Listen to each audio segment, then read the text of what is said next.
On la croyait immortelle et pourtant, ce lundi 15 avril, Notre-Dame de Paris est ravagée par un incendie. Un drame terrible, le pire qu'ait connu la cathédrale depuis sa création. Ce bâtiment, toute sa splendeur, toute sa signification pour la France, le voir tomber comme ça et le voir si fragile, c'est douloureux. En fin de compte, ça fait mal, quoi. Dressée sur l'île de la Cité, au cœur de Paris, Notre-Dame est un chef-d'œuvre de l'art gothique qui règne sur la capitale depuis 8 siècles. Une merveille architecturale qui rayonne dans le monde entier. Retour sur l'histoire hors norme d'un monument qui a changé la France. Au début du XIIe siècle, vers 1130, il va y avoir une grande vague de construction, essentiellement en Île-de-France et en Picardie. Le premier chantier vraiment important, ça va être la basilique de Saint-Denis. On va voir arriver les premières caractéristiques fondamentales de l'art gothique. Et à partir de ce moment-là, tout au long du XIIe siècle et jusqu'au début du XIIIe siècle, il va y avoir une espèce d'émulation entre clochers, si j'ose dire, et chacun va essayer de construire plus haut, plus beau et plus lumineux que son voisin.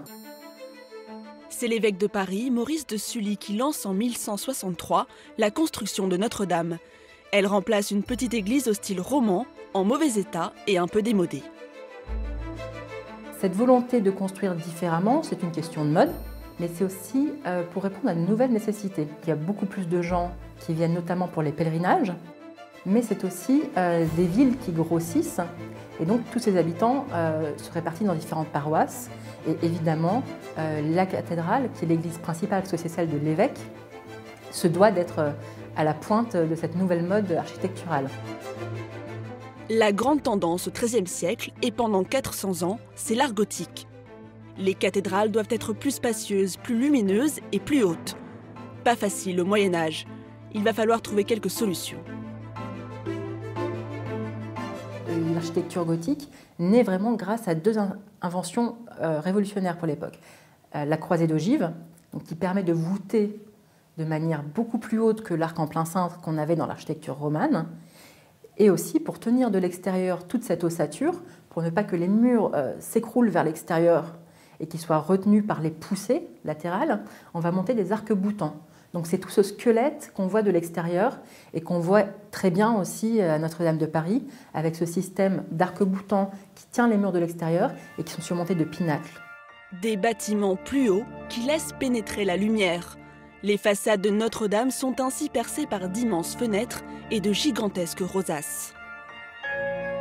Les rosaces, les vitraux, sont les marqueurs les plus importants de ce grand art gothique qui arrive au milieu du XIIIe siècle. C'est-à-dire tout ce travail de dentelle de pierre qui va être apporté, notamment dans le fait de creuser des rosaces, de faire une surface qui va être très animée, vraiment très rythmée par tout ce travail de la pierre qui donne une animation très importante avec ces jeux de lumière qui viennent des rosaces colorées, qui se reflètent sur la pierre blanche à l'intérieur.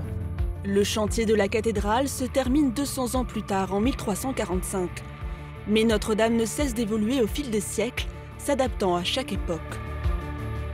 Le gothique, en fait, après la Renaissance, devient quelque chose presque de mauvais goût. Donc il va y avoir envie aussi de remettre au goût du jour, de mettre à jour finalement cette architecture.